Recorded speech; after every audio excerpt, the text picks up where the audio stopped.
I need you to hear this one till the very end, because I promise you, you have never seen a room go silent like this. Billionaire.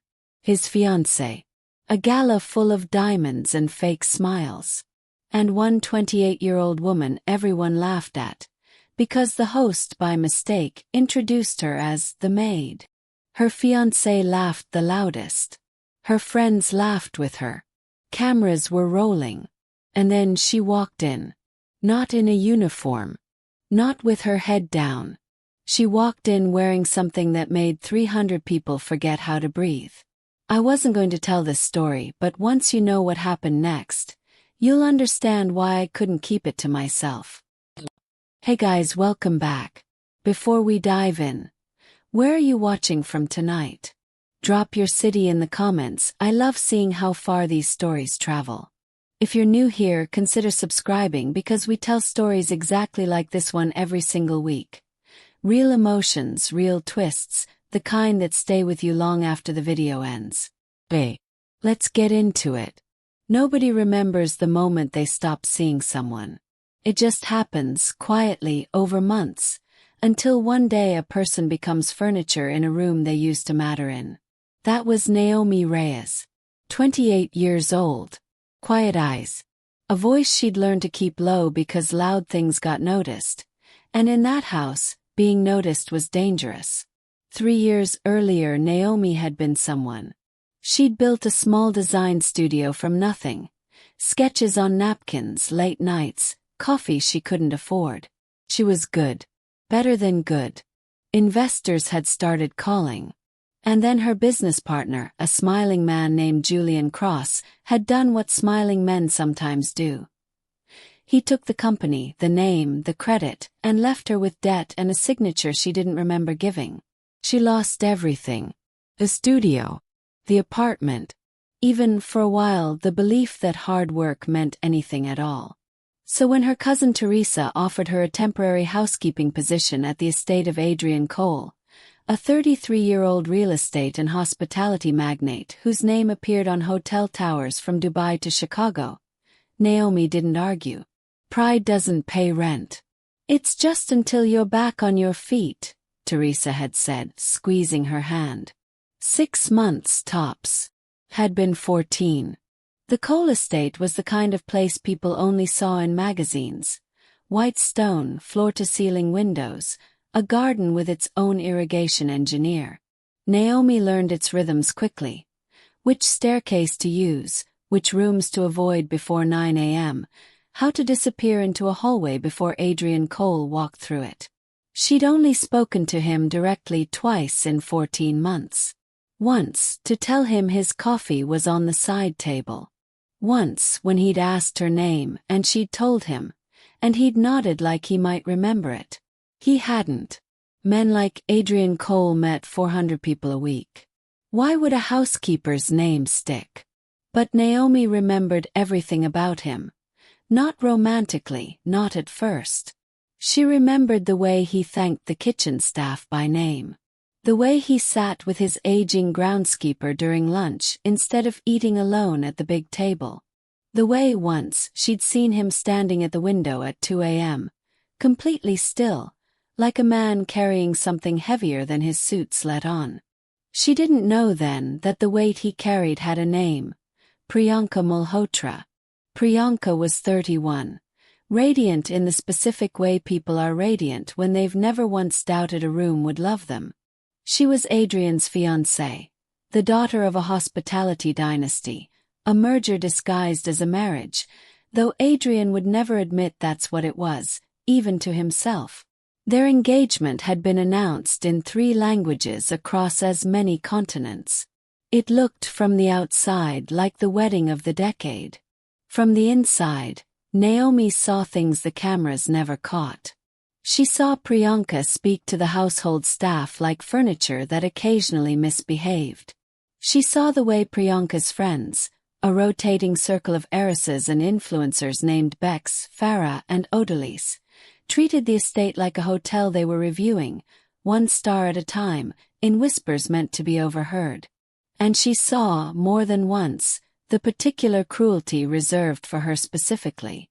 Started small. A comment about her cheap haircut. A joke about how she used to think she was somebody. A detail Priyanka had somehow learned and never let go of. Naomi never understood why she, out of a staff of 11, had become Priyanka's favorite target. Until the night everything cracked open months later, at the one event Naomi had begged not to attend. The International Beauty and Excellence Gala. It was Cole Enterprises' marquee event of the year. A black-tie fundraiser disguised as a beauty competition, drawing contestants, celebrities, and every major donor Adrian had cultivated over a decade. Priyanka was hosting. Adrian was the guest of honor. And the household staff, as always, had been assigned to work it. Trays, coat check, quiet invisible labor in the background of someone else's glittering night. Naomi had asked Teresa if she could sit this one out. "I have a bad feeling," she'd said, and she couldn't explain why. Maybe it was the way Priyanka had looked at her 3 days earlier in the hallway, with something sharper than usual in her eyes. Something that looked almost like fear wearing the mask of contempt. Teresa had laughed it off. "It's one night, Nomi. In and out. Nobody's even going to notice you." Nobody was supposed to notice her. That was the plan, right up until the moment Adrian Cole's event host, nervous, overworked, holding a card he'd grabbed from the wrong stack, walked to the microphone in front of 300 of the wealthiest people in the country and read Naomi Reyes's name out loud, followed by 4 words that would detonate the entire evening. "Please welcome our Maid." The room didn't just laugh. It erupted. And on the small stage at the center of it all, radiant in champagne silk, Priyanka Malhotra threw her head back and laughed the loudest of anyone in that ballroom, because for reasons no one in that room understood yet, humiliating Naomi Reyes publicly, permanently, was the only thing standing between Priyanka and a secret she could not afford to have surface. None of them knew that the woman they were laughing at had just walked back through the ballroom doors, no longer in her uniform, no longer invisible, and that in exactly 90 seconds, every single one of them would stop laughing at once. 90 seconds is nothing. It's the length of a commercial break, the time it takes to cross a parking lot. But sometimes 90 seconds rearranges an entire life, and this was one of those times. Let's rewind 3 hours, to understand how Naomi Reyes ended up standing in that doorway at all. At 6 o'clock that evening, Naomi had been in the staff quarters, buttoning the collar of her black uniform, when Teresa knocked once and let herself in breathless. "Change of plans," Teresa said. "Mr. Cole wants you on the main floor tonight instead of coat check. Personal request." Naomi's stomach dropped. Personal request from who? Him. Adrian. Teresa was already pulling a garment bag from behind the door. Not a uniform, but something wrapped in tissue paper. And he sent this. Inside was a note, handwritten, 3 sentences long. "Naomi, I found the sketches you left behind at Cross Design 3 years ago. I know what he did to you. Wear this tonight if you're willing. I'd like the room to actually see you for once. AC." Naomi stood frozen, note in one hand, the edge of blue silk in the other. She didn't know yet that Adrian Cole had spent 4 months quietly investigating what had happened to his housekeeper's old company. Not out of romantic interest, not at first, but because 6 weeks into her employment, he'd found a folder of design sketches in a box she'd donated to a estate sale, sketches so precise, so ahead of their time, that he'd had his legal team dig into who N. Reyes was and what had happened to her. What they found made him furious in a way he rarely allowed himself to feel. Julian Cross, now a mid-tier developer with delusions of grandeur, had stolen Naomi's original boutique hotel concept wholesale, the modular sustainable luxury blueprint she'd pitched to 3 investors before he forged her signature off the partnership agreement and pushed her out. Cross had spent 3 years trying and failing to get that stolen concept funded by bigger players. One of the bigger players he'd approached 18 months ago was Cole Enterprises. Adrian had rejected the pitch without knowing why. It felt oddly, precisely right. It wasn't until he found Naomi's original sketches, same rooflines, same sustainable material palette, same handwriting style in the margin notes, that the pieces clicked into place. His housekeeper wasn't just a housekeeper. She was the architect of an idea a grown man had built an entire fraudulent pitch deck around. Adrian hadn't told Naomi any of this yet. He wasn't a man who moved fast on things that mattered. He'd learned that lesson the hard way, in a boardroom years ago, when moving fast had cost him a friendship he still hadn't recovered. He wanted to be certain.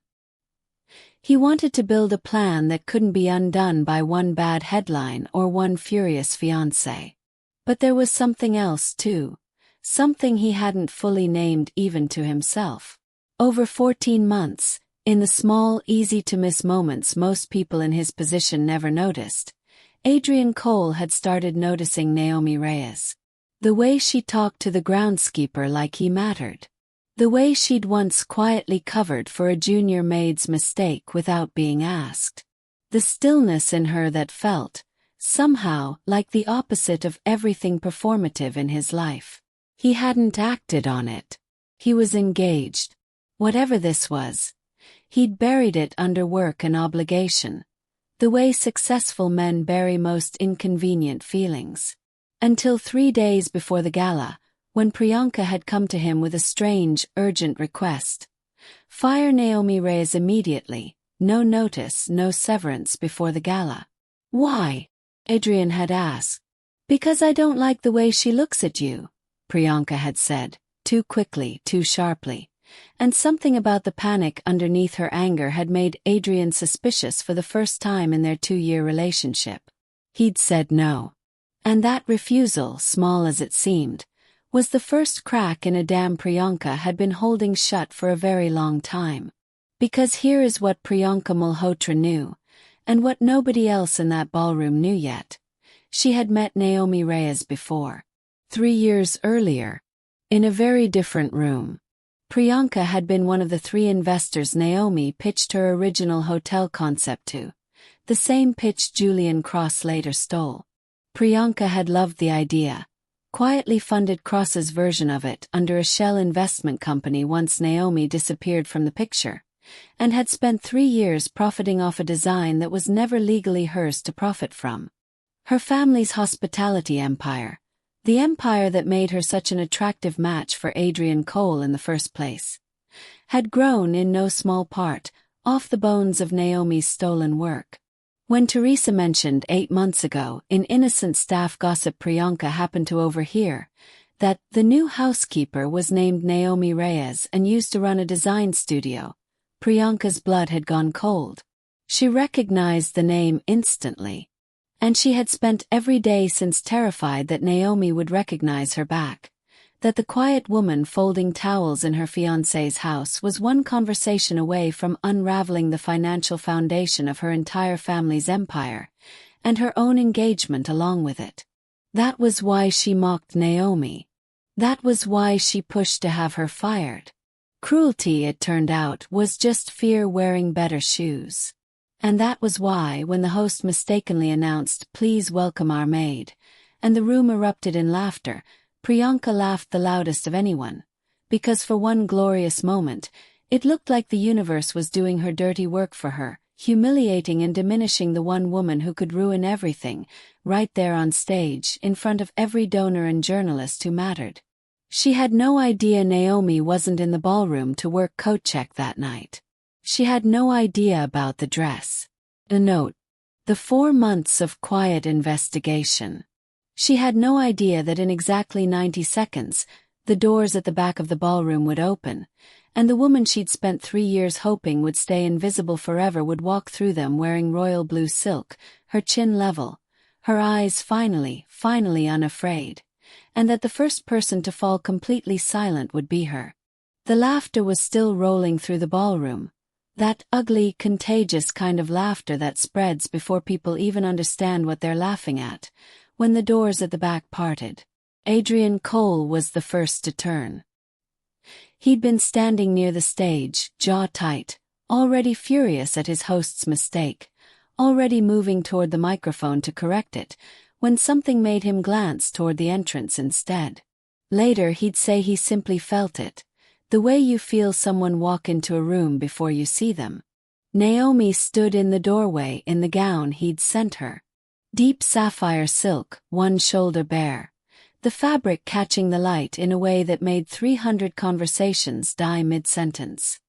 Her hair was down for the first time anyone in that room had ever seen it, dark waves loose around her shoulders. She wasn't smiling. She didn't need to. She walked forward one measured step at a time, down the center aisle between the tables, and the laughter behind her didn't just fade. It collapsed, table by table, as heads turned to see who had just entered. Bex, Priyanka's friend at the front table, was the first to stop laughing entirely. Her champagne glass frozen halfway to her lips. Farah grabbed Odalisa's arm. Someone near the back actually gasped out loud. And Priyanka, still catching her breath from laughing, still glowing with a temporary high of watching her rival humiliated on a microphone, turned to see what everyone else was staring at, and felt the blood leave her face in real time. Because she recognized that face. Not as the housekeeper.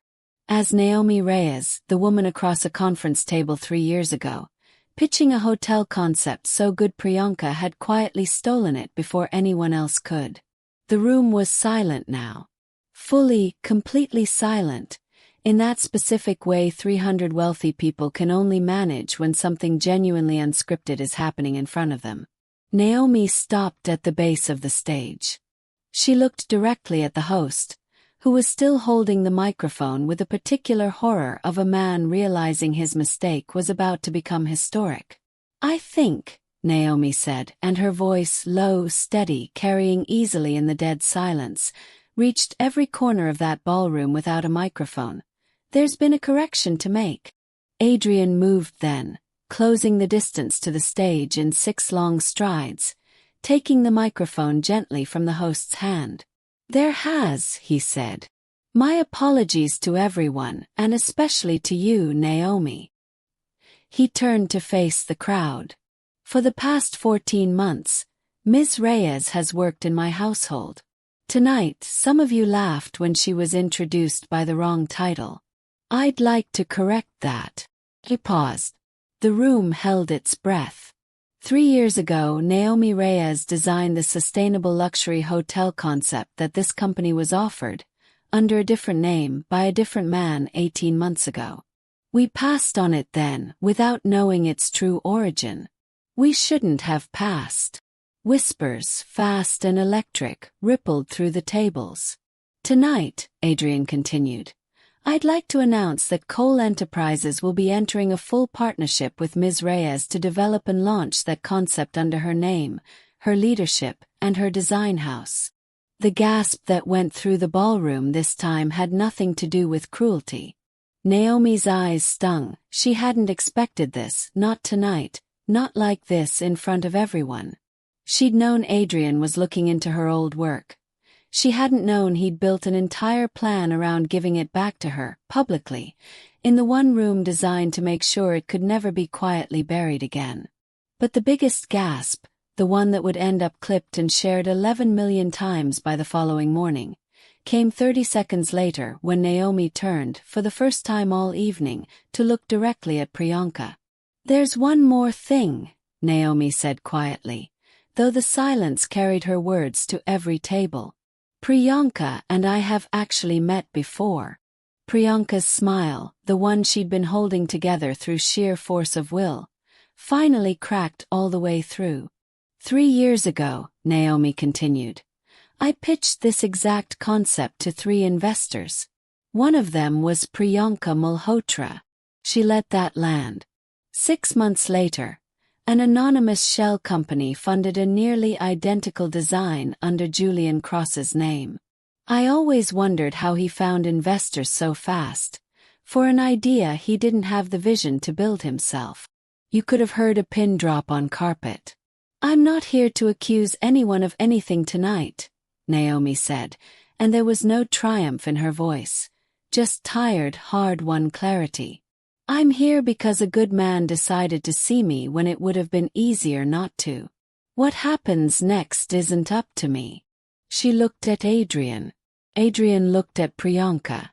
There's one more thing, Naomi said quietly, though the silence carried her words to every table. Priyanka and I have actually met before. Priyanka's smile, the one she'd been holding together through sheer force of will, finally cracked all the way through. 3 years ago, Naomi continued, I pitched this exact concept to 3 investors. One of them was Priyanka Malhotra. She let that land. 6 months later, an anonymous shell company funded a nearly identical design under Julian Cross's name. I always wondered how he found investors so fast. For an idea he didn't have the vision to build himself. You could have heard a pin drop on carpet. I'm not here to accuse anyone of anything tonight, Naomi said, and there was no triumph in her voice, just tired, hard-won clarity. I'm here because a good man decided to see me when it would have been easier not to. What happens next isn't up to me. She looked at Adrian. Adrian looked at Priyanka. And Priyanka Malhotra, 31 years old, radiant in champagne silk, understood, with a specific horror of watching your own carefully built life come apart in real time on camera, in front of everyone who mattered, that the maid she'd laughed at an hour ago had just, without raising her voice once, taken the whole room away from her.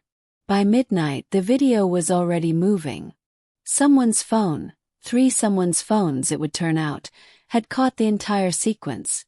The mistaken announcement, the laughter, the doors opening, Naomi's slow walk down the aisle, Adrian's microphone, and the sentence that detonated everything. Priyanka and I have actually met before. By 2 a.m. it had 2 million views.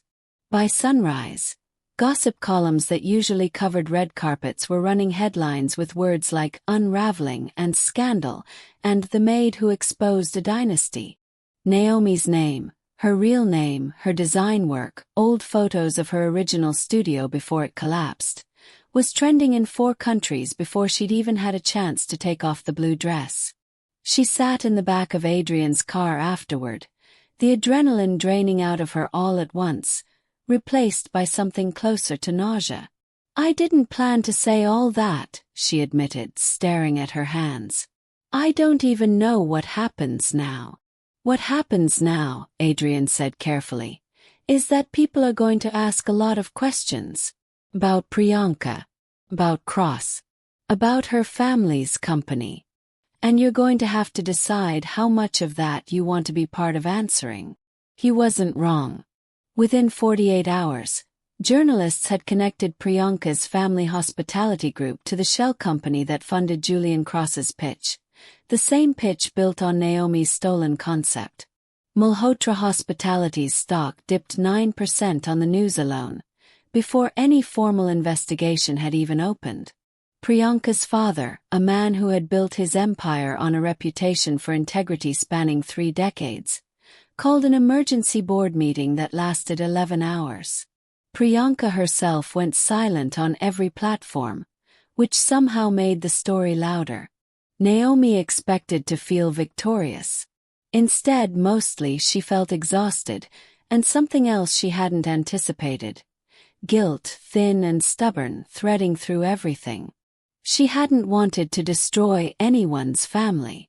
She'd only ever wanted her work back, her name back, the version of herself that existed before Julian Cross decided her ideas were worth more without her attached to them. That guilt was exactly the vulnerability Priyanka decided to exploit. 4 days after the gala, Naomi received a message, not from Priyanka directly, but from a lawyer representing her, requesting a private meeting, before this goes any further, for both our sakes. Against Adrian's advice, Naomi agreed to go alone. They met in a quiet cafe on the edge of the city, far from cameras. Priyanka looked different than she had on stage.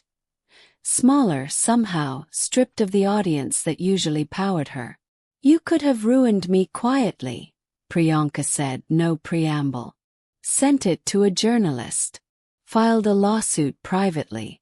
Instead you did it in the loudest room possible. Why? Naomi considered the question honestly. Because for 14 months, you made sure I understood exactly how small you thought I was. I didn't do that to punish you. I did it because I was done being quiet about who I actually am. Something flickered across Priyanka's face. Not quite remorse but close to its shadow. I was 28 when I funded Cross's pitch, she said. The same age you are now. My father was already grooming my sister to take over the company instead of me. I thought if I could bring in one brilliant, unclaimed idea, I could prove I belonged at that table. I told myself it wasn't stealing if the original owner had already lost the rights to it. It was still stealing, Naomi said quietly. You knew exactly whose idea it was. You sat across from me while I pitched it. Priyanka didn't argue.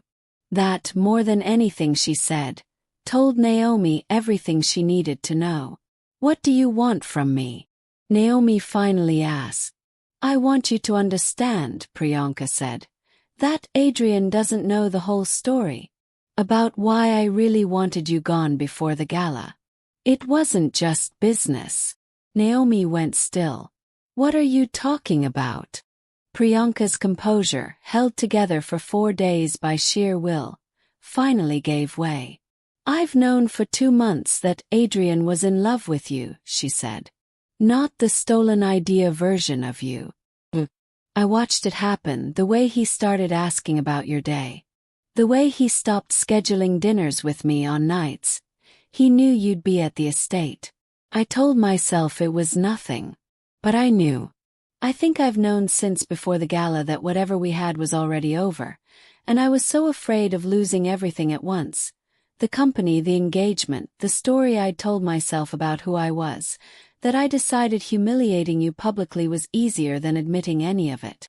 The cafe around them kept moving, the espresso machine hissing, a couple laughing 2 tables over, while Naomi sat frozen with the second detonation of the week landing quietly across a small marble table.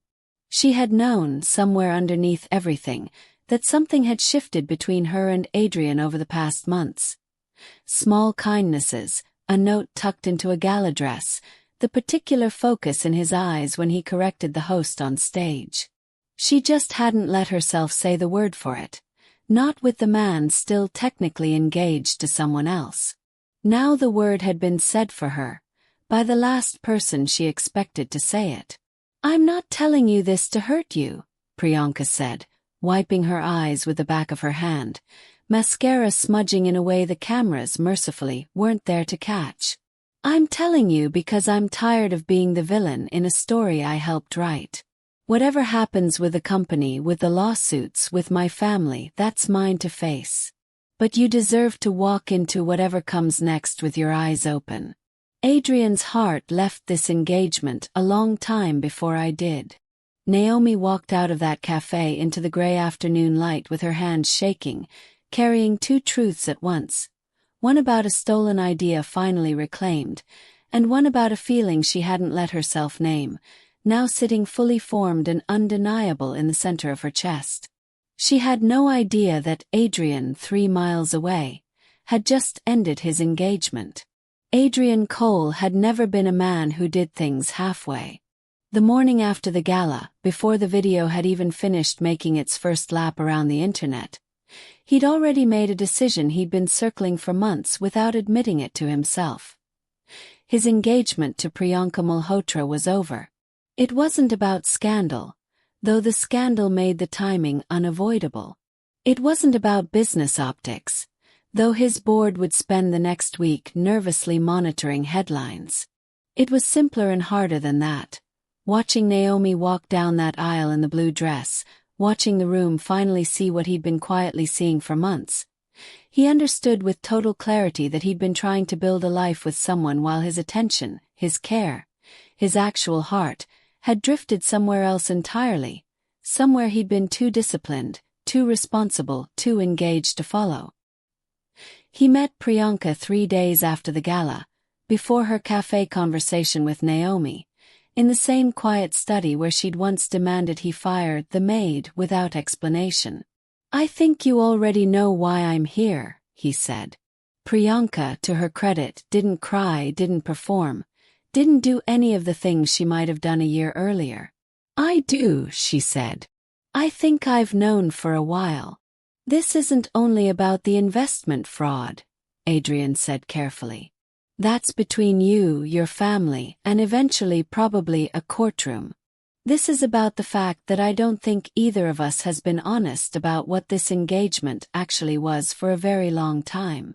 "It was a good match," Priyanka said, something wry and tired in her voice. "On paper. It was," Adrian agreed. "That was the problem. The ring came off without drama, without a scene, in a quiet room instead of a gala stage. A small mercy, Adrian thought later, that Priyanka hadn't had to lose everything in public a second time in 1 week. The business fallout took longer to resolve. Malhotra Hospitality launched an internal investigation that confirmed what the journalists had already found. The shell company, the funding trail back to Julian Cross's fraudulent pitch, 3 years of profits built on a design that was never legally theirs to build on. Priyanka's father, devastated and furious in equal measure, quietly settled with Naomi's legal team out of court. A substantial financial settlement, a public acknowledgement of the original design's true origin, and, at Naomi's specific unexpected request, no criminal charges against Priyanka herself. "Why?" Adrian had asked, surprised, when she told him her terms. "Because destroying someone completely doesn't undo what was done to me," Naomi said. "It just adds another ruined life to the pile. I want my name back. I want my work back. I don't need her whole life burned down to have that." Julian Cross was not shown the same mercy, mostly because he'd shown none himself, and because the paper trail against him was airtight in a way Priyanka's tangled, complicated guilt never quite was. He was formally sued for fraud, breach of contract, and forgery. His company, built almost entirely on Naomi's original vision propped up by borrowed money, collapsed within 3 months once the funding dried up and the truth came out. He sent Naomi one email during the entire proceeding. No apology, just 3 lines insisting he'd seen the potential first and made it real when she couldn't. She read it once and deleted it, feeling, to her own surprise, almost nothing at all. Some ghosts lose their power the moment you finally have somewhere better to stand. Cole Enterprises formally launched the Reyes Sustainable Hospitality Division 4 months after the gala, with Naomi Reyes as founding designer and equity partner. Not an employee, not a housekeeper, not a name in someone else's pitch deck, but the name on the door. She thought often about the 14 months she'd spent nearly invisible in that estate, folding towels and setting coffee trays, believing some quiet part of her worth had been permanently lost the day Julian Cross forged her signature. She understood now that it hadn't been lost at all. It had just been waiting for a room honest enough to see it. Here is the twist nobody in that ballroom saw coming, the one that didn't make the headlines because it happened quietly, months later, far from any camera. 6 months after the gala, Naomi sat across from Adrian in the small, unfinished office of what would soon be the Reyes Sustainable Hospitality headquarters. Bare walls, blueprints taped up instead of framed, 2 folding chairs instead of the marble and glass of the estate they'd both walked away from that night. He'd asked to meet her here specifically, instead of anywhere grander. "I need to tell you something," he said, "that I should have told you the night of the gala, before any of the rest of it happened." Naomi waited. "The pitch I rejected 18 months ago, Julian Cross's version," Adrian said. "I didn't just pass on it because the numbers didn't work. I passed on it because something about it felt wrong. Not the concept was brilliant, obviously it was yours. Something about him felt wrong. I looked into his background afterward, out of instinct more than anything, and that's how I first found your name in a lawsuit filing from 3 years earlier. Reyes vs. Cross Design. I didn't hire you as a housekeeper by accident, Naomi. Teresa mentioned there was an opening on staff, and I recognized your name from that filing, and I. He stopped, choosing his next words carefully. I wanted to understand what had happened to you. I told myself it was curiosity about a business case. It became something else very quickly, and I didn't know what to do with that, because I was already engaged, and because you deserved a chance to rebuild your life without a billionaire deciding he had feelings about it. Naomi sat with that for a long moment, the realization that the job that had felt for 14 months like the bottom of her life, the place she'd landed after losing everything, had actually been the first door someone had quietly, deliberately opened for her, long before she understood what was happening. You could have told me, she said. Any time in 14 months. I know, Adrian said. I told myself I was protecting you from complications. The truth is I was protecting myself from admitting how much I'd started to care before I had any right to. It would have been easy in a lesser story for this to feel like a rescue, a powerful man quietly saving a struggling woman and expecting her gratitude in return. That was not what Naomi felt, sitting in that unfinished office with blueprints of her own design taped to the walls around them. What she felt was something closer to recognition. Two people who had each spent years being underestimated by the systems around them. Him by a business world that only valued his money. Her by a world that decided her ideas belonged to whoever was loudest about claiming them, finally sitting across from each other with nothing between them but the truth. I don't need saving, she said finally. I never did. I needed someone to actually look. I know that now, Adrian said. I think that's the only reason any of this worked. I didn't build you a rescue. I just finally paid attention. The final twist, the one that made this story travel across the internet a second time, months after the gala video had already faded from everyone's feed, came at the grand opening of the first Reyes sustainable hospitality property 8 months later, a boutique hotel built almost exactly to Naomi's original 3-year-old blueprint, down to the rooflines Julian Cross had once tried to pass off as his own. At the ribbon cutting, in front of a much smaller, much different crowd than the gala had drawn, Adrian didn't announce a business partnership. He didn't correct a host's mistake. He knelt, quietly, in front of the building that carried her name instead of his, and asked her the question that had nothing to do with hotels or lawsuits or stolen ideas at all. The photo that went viral this time wasn't of humiliation or scandal, or a woman finally getting even. It was of Naomi Reyes, hand over her mouth, crying in front of a building with her own name on it, saying yes to a man who had spent a year quietly learning the difference between rescuing someone and simply, finally, seeing them.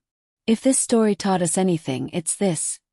The way people treat someone they think has no power to answer back tells you everything about their character. And the world has a strange, patient way of eventually rearranging the room so the truth can finally be seen. Never let anyone's laughter convince you that your worth is up for a vote. If this story moved you, hit that like button, tell me in the comments where you're watching from and what part hit you hardest, and subscribe so you don't miss the next one, because we've got so many more stories just like this one coming your way.